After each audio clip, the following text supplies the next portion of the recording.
When the road to your own village turns into a no-go zone, my people, you know the game of power has reached dangerous new heights. One convoy, heading home for a simple party exercise, gets blocked by armed men, turning a routine day into a national security alert. And that's the shocking twist hitting Rivers State politics right now.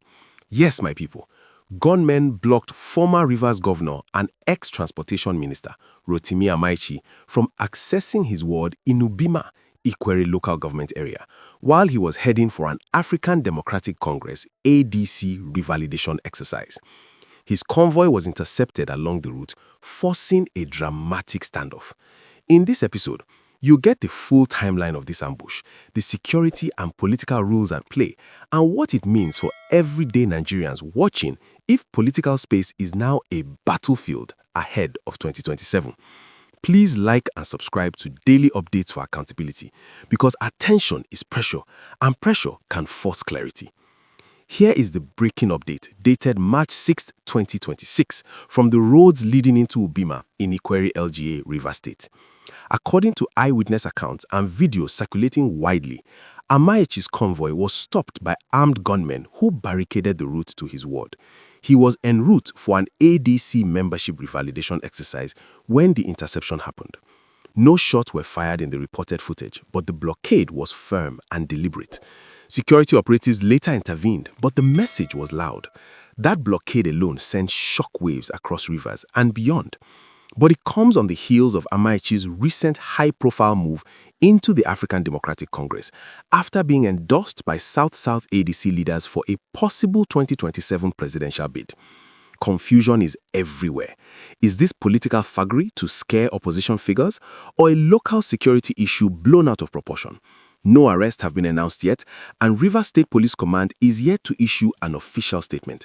Watch for any reaction from Governor Siminalayi Fubara or former Governor Nyesom Wike, whose influence still looms large in the state. Now, let's go chronologically because the sequence matters, my people. Rotimi Amaechi is no ordinary politician. He served as Rivers Governor from 2007 to 2015, then as Transportation Minister under Buhari until 2022, delivering landmark rail projects but also locking horns with his successor, Nyesom Wike. Their feud turned Rivers into a battleground of godfatherism and loyalty wars. After leaving APC amid internal crisis, Amaechi stayed quiet for a while before resurfacing in the African Democratic Congress. Just last week, South-South ADC leaders led by Chief John Yegun unanimously endorsed him as their preferred presidential material, sidelining Peter Obi in the process. This revalidation exercise in his home ward was meant to formalize his membership and consolidate grassroots support. But today's incident stopped him cold. For some Nigerians, especially in Rivers, this looks like desperate forces trying to cage a strong voice ahead of 2027. For others, it's a reminder that political transitions in the state still carry the smell of violence. Online, the reaction is fire. Hashtag Amaechi blocked trends with calls for investigation, while critics laugh that even Amaechi no fit enter him own village. The emotional stakes are high. Ordinary people in Ikwerre and across rivers now wonder if politics has become too dangerous for anyone to move freely. So what are the rules and laws at play in plain language? First, the Constitution guarantees freedom of movement under Section 41 and the right to associate politically under Section 40. Blocking a citizen from his ward violates both.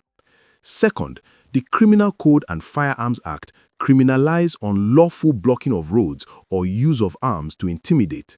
Such acts can attract charges of unlawful assembly, assault, or even terrorism if linked to political motives. Third, political parties like ADC have internal rules for membership revalidation, but state security agencies must ensure safe access during such exercises.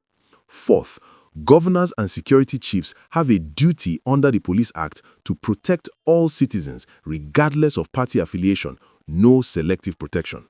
And finally, if proven political, the Independent National Electoral Commission (INEC) and courts can intervene to prevent voter intimidation ahead of elections. It's not just a local scuffle, it's a test of whether Nigeria's democracy still allows free movement for opposition voices. My people, here's the rhyme for the middle of this story. Road where they lead to your papa house, gunmen come block am. Convoy where they go revalidate, na they shake like leaf for harmattan. If power too sweet, it go turn to poison. Rivers people they talk, and talk them they do with passion. When the gatekeeper become the gate blocker, now who go open door? Now so we they see am, and eyes they open more. Online, Amaechi supporters cry foul, pointing fingers at Wike loyalists or federal forces scared of his ADC move. Critics say it's internal party wahala or payback time. Others worry it signals a return to the dark days of Rivers' political violence. The divide is sharp because Nigeria has lived too long with a credibility problem. Powerful men who once controlled the streets now find the streets fighting back. Now, let's bring it down to the real-life stakes for everyday Nigerians. For traders and farmers in Ikwerre or Port Harcourt, this is not elite drama. It's about whether you can support any politician without fear of guns on the road. A market woman in Ubima, worrying about her children's safety, wants to know politicians can move freely before asking her to vote. A civil servant in Rivers, eyeing 2027, wants proof that opposition is not a death sentence. Young Nigerians like the youth in Diobu, hustling daily, need hope that politics won't turn their state into a war zone again. The wider implication for governance is massive. Amaechi's blockade symbolizes how fragile political space has become. If a former governor can be stopped in his own ward, what chance does the ordinary voter have? The system must prove competent now. No more tolerance for political thugs, no selective blindness by security agencies, and no turning elections into battlegrounds. Incompetent here doesn't just block one convoy, it blocks democracy for everyone. So, here's the sharp question for you to answer in the comments.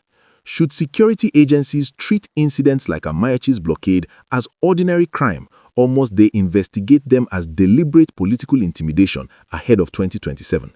Because that single question is the battle line Nigerians are drawing right now, and your local perspective matters.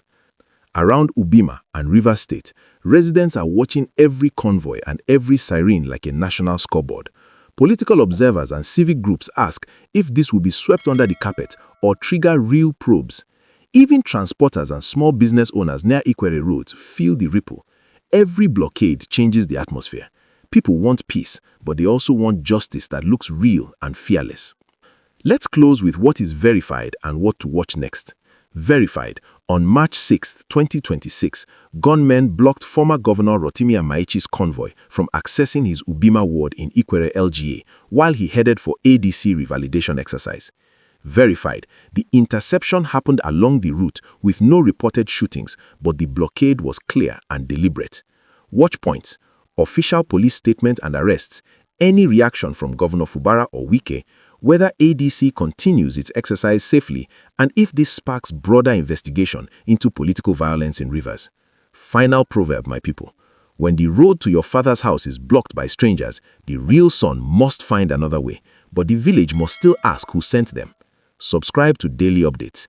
Drop your comment on political freedom versus intimidation, and share this video so democracy doesn't die in silence.